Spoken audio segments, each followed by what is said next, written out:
Before we get into the minute, I just have to call out something that I completely breezed over because I was so shook to my core that I had misunderstood the Maxim thing. For 12 years. I let go the fact that you said you were very familiar with Maxim. What's that about? Yeah, just seeing a pretty girl at newsstands. Like, oh, what magazine is that? Oh, man. But you definitely knew they didn't do a photo shoot with people like Stark. Yeah, because their covers always featured a woman.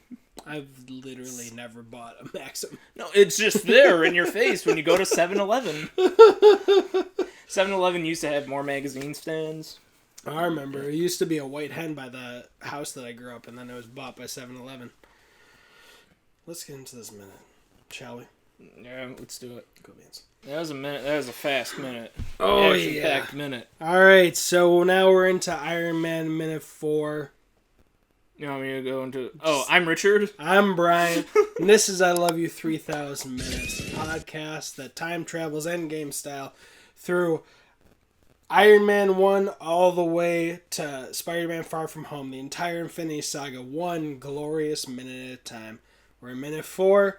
Richard, would you like to tell the fine folks listening or watching at home on YouTube or podcast? Yeah, the onslaught continues. He doesn't know what to do. He tries to exit the vehicle.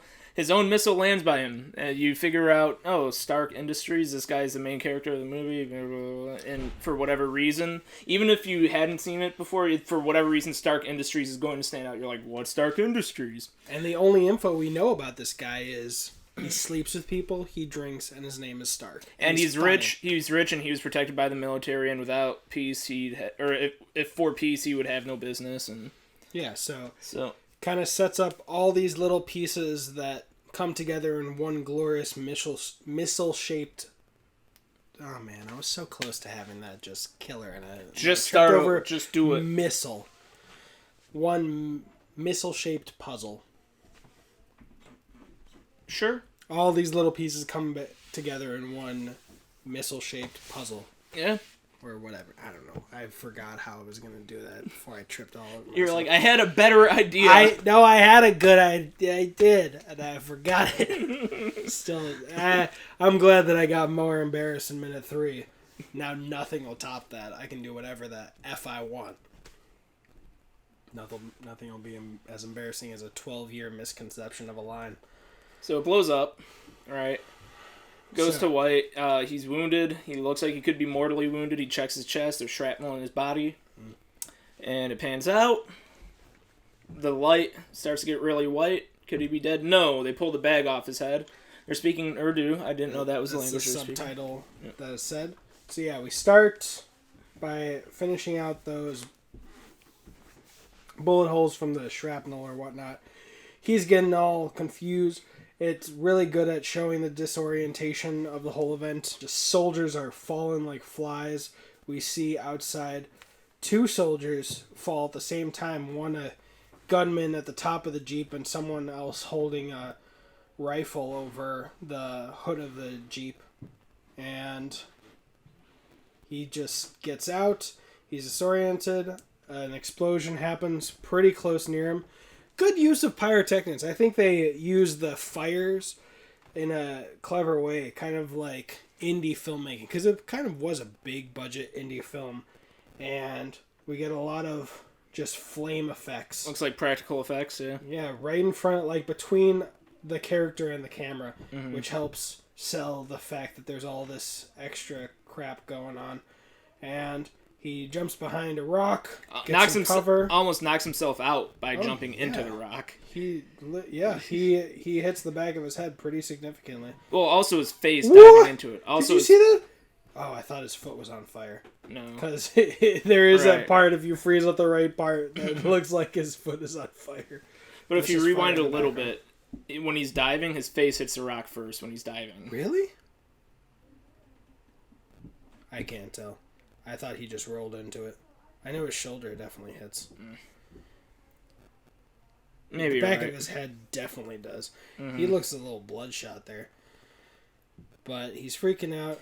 He's certainly looking like a guy not used to explosions around him. Yeah, and it's shocking seeing like the phone it's shocking seeing like the phones he uses in Captain America Civil War and whatnot, because we get this really, really low grade by his current standards flip out phone. It looks a sidekick. It is. It kind of looks like a sidekick, definitely. Yeah. But the sidekick open like that made a T shape.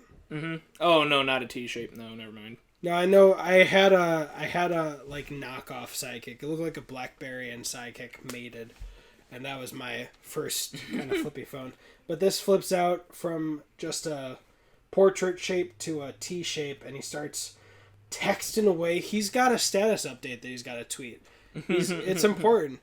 Hashtag in the line of fire.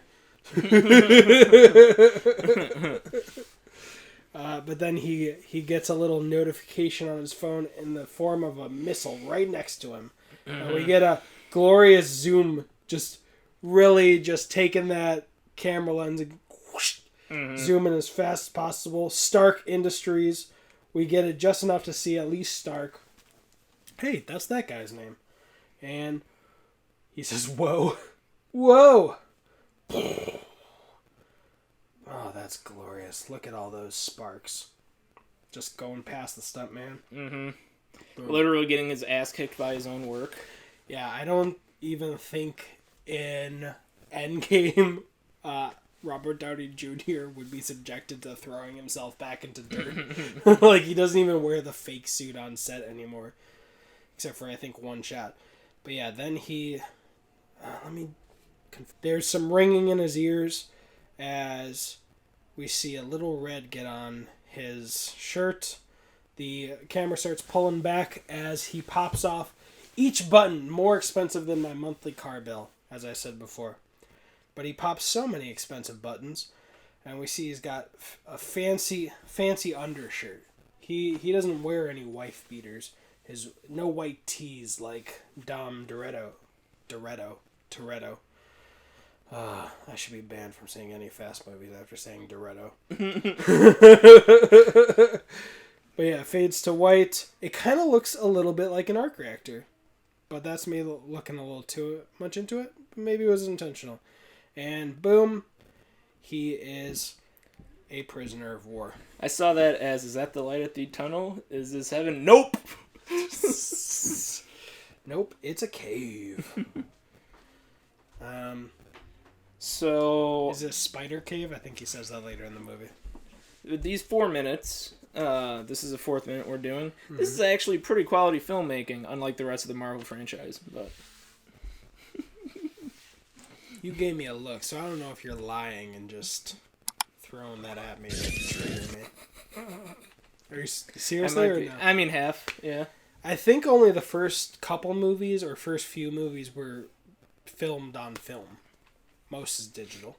So there is a good critique to that. There's the first video essay I think Patrick H. Willems ever did was, why do the Marvel movies look so ugly? And they talk about film versus digital and just bad color correction later on. So there is some merit to what you just said. But seriously, what are your actual feelings about that? Was that just to about the 4 minutes, trigger boy, or no, the filmmaking? Was that just to This is actual quality filmmaking. It's not freaking boring. I mean, for an intro film, it's pretty good, and yeah. I mean, your comment on the rest of the franchise. Yeah, I think the rest of the franchise is like a 5 out of 10. No, that's a very broad generalization. Some of the movies are better than others, obviously. Filmmaking techniques, kind of. Yeah. Also, my overall interest. Also, you know what's going to happen next most of the time. Like... My heart broke for audio listeners. We'll get to those minutes. Man, there's a lot of pain ahead for me. Mm-hmm. You got the right guy. You're on my left. To them, I'll be on the right. Dad butts! To them, I'll be on the right. From their perspective, you're their right guy. Shall we move on? Shall we? This is the end of minute 4. I'm Richard. I'm Brian. You've got an army. We've got a Hulk. Podcast. We've got a podcast. Fuck! I literally thought about that. I literally thought about that. You're like, I'm not gonna say it this time. We've I got literally thought you fucked up last time. You effed up last time. My bad. I'm trying not to swear. By the way, you said ass. Don't say that. Oh really? Oh my bad. I also said the S word. Superman.